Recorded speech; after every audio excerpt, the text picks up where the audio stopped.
Hello viewers, हमारे साथ आज उत्सव है जो जीआरएफ अभी क्लियर किया है सोशियोलॉजी में। इसका बैकग्राउंड बताऊंगा तो वो भैया ने इंजीनियरिंग किया है। इसके बाद वो सोशियोलॉजी किया, सोशियोलॉजी में जीआरएफ क्लियर किया है।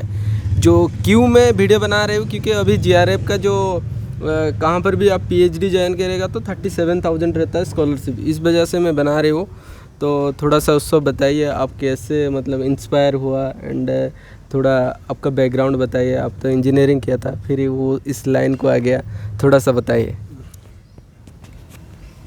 Thank you, Sujit, for giving me this opportunity. This is a great platform to provide informations to upcoming students. Yeah. It would be of great help to them. So, as you have already said that I switched my subject from computer science to sociology. हाँ. So, the sociology in itself is a vast subject. It covers every little aspect of each social sciences, be it economics, political science, anthropology, to name a few. So GRF becomes very important when we apply for future opportunities, be it PhD or in corporate or in any research centers. Uh, the fellowship amount of this 37,000 is immense. It's of immense importance to do research in universities. Otherwise, it is very unsustainable to do PhD in these times of inflation. Yes. मेरे को बताइए, तुम computer science में coding सीखा था, इसके बाद मतलब कब से लाइक सोशियोलॉजी में तुम्हारा कैसे माइंड आया, इसके बारे में थोड़ा बताइए। So this is the question which so many people have asked from me, be it my professors or fellow students. I'm not the only one who has switched from computer science to sociology. I got inspired by Sheila Rashid of JNU. She switched from engineering background to sociology. So I was being confident, okay. This perception of social sciences we have in our schooling system that no, there is no employment opportunities in social sciences. That's a misconception. So after coming into this university, after taking admission in any one of the best universities, you get exposure. So I read a lot of books. I went through LinkedIn profiles of the persons who passed out from these universities and then are doing good in life. So the sociology in itself helps me to connect my individual biography from social and historical context. So in that way, C. Wright Mills has been with me. Yeah. So there are many influential scholars to name. For example, Bourdieu, Anthony Giddens, B.R. Ambedkar, Jodhka. So these were the sociologists I got inspiration from. Yes, that's it.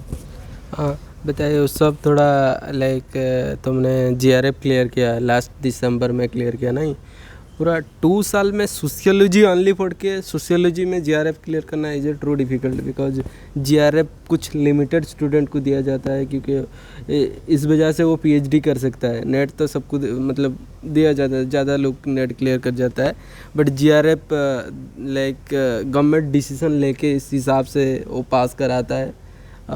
तो आपने क्या GRF के लिए कौन सा book ज़्यादा पढ़ाई किया था और कब से स्टार्ट कर दिया पढ़ाई? आप यहाँ पर आके पढ़ाई स्टार्ट किया था ना घर में पहले से कर रहा था? Yes, Sujit, you are right that JRF in itself is a big exam and there are limited number of seats. Only less than 200 students cleared JRF in sociology.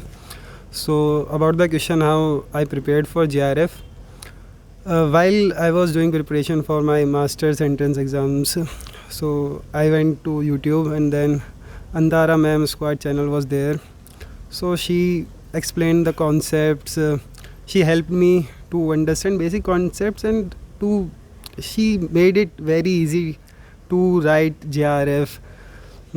So after that I looked at the previous year question papers. I bought a book. It costed me 70 rupees for it included 7 year past question papers. then I analyze those question papers. Like in any important exam, we will go back to previous year question papers and analyze each question, which are the important topics. So I did that analysis. I went and wrote University of Hyderabad ka entrance, DAC ka entrance, and then JNU ka entrance. So luckily I went into DAC and HU. I couldn't get through JNU entrance. I missed by 8 marks. So when there was decision to make whether to choose University of Hyderabad or DU, I decided to choose University of Hyderabad.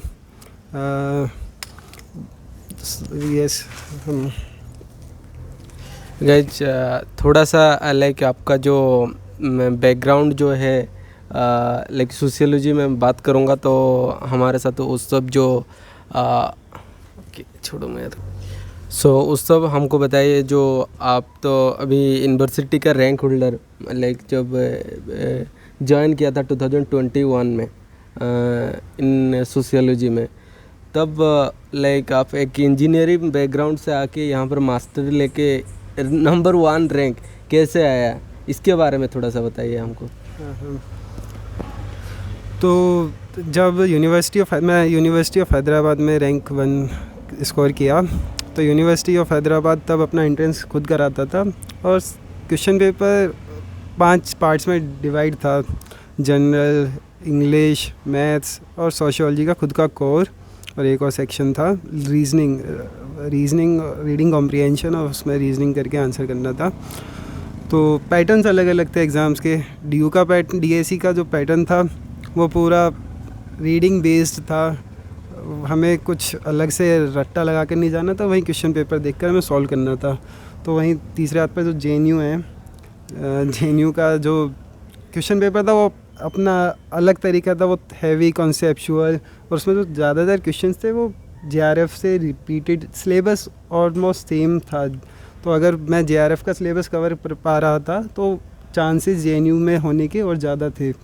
तो मैं उधर JRF को लेकर prepare किया। मेरी strategy थी कि मैं JRF का सिलेबस प्रिपेयर करूँगा और अपने आप ही JNU का कवर हो जाएगा। तो जब मैं यहाँ फिर एडमिशन लिया तो वो इजी रहा मुझे। बाद में रिवीजन करना, मेरे पास बहुत काफ़ी नोट्स थे, तो मैं उनको गया पीछे और एग्ज़ाम फिर देकर आया। हाँ सुजीत, तो इस बारे में एक बात ज़रूर बताना चाहूँगा। पेपर 1, तो पेपर 1 सारे सब्जेक्ट्स के लिए कॉमन है और काफ़ी JRF के बारे में बता रहे हो ना? हाँ, JRF के बारे में। और काफ़ी बच्चे पेपर 1 में स्ट्रगल करते हैं JRF में, क्योंकि अलग अलग डाइवर्स बैकग्राउंड से आते हैं। और पेपर 1 में जो क्वेश्चंस आते हैं उन्हें खासकर इंजीनियरिंग बैकग्राउंड्स के लिए वो इजी होता है, क्योंकि जो क्वेश्चन होते हैं वो मैथ्स, लॉजिकल, बहुत बेसिक कॉन्सेप्ट्स होता है वो। तो पेपर 1 में जो पहले एक बार फिर आप लंबा सा सिलेबस देखोगे, उसमें 7-8 यूनिट्स हैं। Teaching aptitude, reasoning, Indian philosophy, खासकर इंडियन फ़िलासफ़ी। तो इंडियन फ़िलासफ़ी को समझ नहीं आता काफ़ी बच्चों को कि क्या चल रहा है ये। तो उसके लिए हम क्या कर सकते हैं, उसके लिए अलग से कोई बुक पढ़ा सकते हैं इंडियन फ़िलासफ़ी पर खासकर। तो मैंने यहाँ यूनिवर्सिटी ऑफ हैदराबाद की लाइब्रेरी से बुक उठाया, इंडियन फ़िलासफ़ी को पढ़ा, बेसिक्स अंडरस्टैंडिंग ली। या फिर हम इग्नू में जा सकते हैं, इग्नू का एमए फ़िलासफ़ी के कोर्स में जाके इंडियन फ़िलासफ़ी पढ़ सकते हैं। तो हमें टॉपिक वाइज स्ट्रेटेजी बनानी होगी। वो 7-8 जितने भी टॉपिक्स हैं उनको टॉपिक के लिए अलग अलग प्रिपेयर करें। और फिर पेपर 2 का अपना अपना सब्जेक्ट है। मेरा सोशियोलॉजी का था, उसके लिए पता है, जैसे मैं JNU के लिए पढ़ रहा था और JRF के लिए पढ़ रहा था तब, तो वो काम आया। हाँ, तो ऐसी स्ट्रेटेजी। ओके, बताइए थोड़ा सा हमारा यूनिवर्सिटी के बारे में। आप एटलीस्ट 1.5 साल वहाँ पर रुका है, तो पहले एडमिशन कितना लिया था एंड हॉस्टल फैसिलिटी कैसा है और इन्वायरमेंट हमारा यहाँ पर कैसा है? ये सब क्वेश्चंस ज़रूरी हो जाते हैं जब एडमिशन ले रहे होते हैं कि कहाँ जाना है, क्योंकि ये मेजर इम्पोर्टेंट लाइफ डिसीजंस हैं जो कि बाद में हमारा पूरा करियर ट्रैजेक्टरी शेप करता है। तो यूनिवर्सिटी ऑफ हैदराबाद में मेरा DAC का भी क्लियर हुआ था, DAC DU का, लेकिन मैं इधर आया HU। इसके पीछे काफ़ी सारे रीजंस थे और उनमें से एक बड़ा रीज़न था कि ये यूनिवर्सिटी मल्टी डिसिप्लिनरी कोर्सेज़ हैं यहाँ पर, तो लोगों के साथ इंटरेक्ट करने का मौका मिलता है, सीखने को मिलता है। हर एक स्टूडेंट से अलग अलग बैकग्राउंड से आए हुए हैं। हॉस्टल फैसिलिटीज़ यहाँ पर ज़्यादा अच्छी है, जो कि DU/DSE में थोड़ी लिमिटेड है। यहाँ के प्रोफेसर्स कुछ DU में जाकर पढ़ा रहे हैं, तो एक था कि अच्छा DU के पीछे नहीं भागना है, कि ब्रांड के नाम के पीछे। HU का खुद का बड़ा ब्रांड है, इंस्टीट्यूट ऑफ एमिनेंस है, यूनिवर्सिटी ऑफ हैदराबाद। और यहाँ हॉस्टल का फैसिलिटीज़, तो हॉस्टल का फैसिलिटीज़ यहाँ पे हॉस्टल का फैसिलिटीज़ के नाम पर यहाँ पर आपको वॉशरूम मिलेगा। यहाँ पे बड़ा रूम है, 2 बच्चे एक साथ शेयर करेंगे। खाने का रोज़ आपको मेस में जाकर खा सकते हो खाना यहाँ पर। मतलब कितना रुपीज़ लेता है मंथली? हाँ, तो दूसरी बात ये भी कि यहाँ पे यूनिवर्सिटी ऑफ हैदराबाद में काफ़ी अफोर्डेबल पढ़ाई है। यहाँ पर बच्चे गरीब तबके से जो आते हैं वो भी यहाँ पर सस्टेन कर सकते हैं अपने आप को। यहाँ पर 500 रुपये सेमेस्टर फ़ीस है। और यहाँ पे यूनिवर्सिटी ऑफ हैदराबाद में दूसरा, यहाँ पे जो बच्चे अगर आ गए हैं, मुश्किल हो रहा है उन्हें फ़ीस भरने में और अपना डेली टू डेली लाइफ गुजारने में, तो यहाँ पर आसपास ट्यूशन अपॉर्चुनिटीज़ वगैरह है, तो बच्चे वहाँ जा सकते हैं, ढूंढ सकते हैं। 6,000 रुपये महीना, 6-7 हज़ार रुपये महीना कमा सकते हैं पॉकेट मनी के नाम पर। ओके।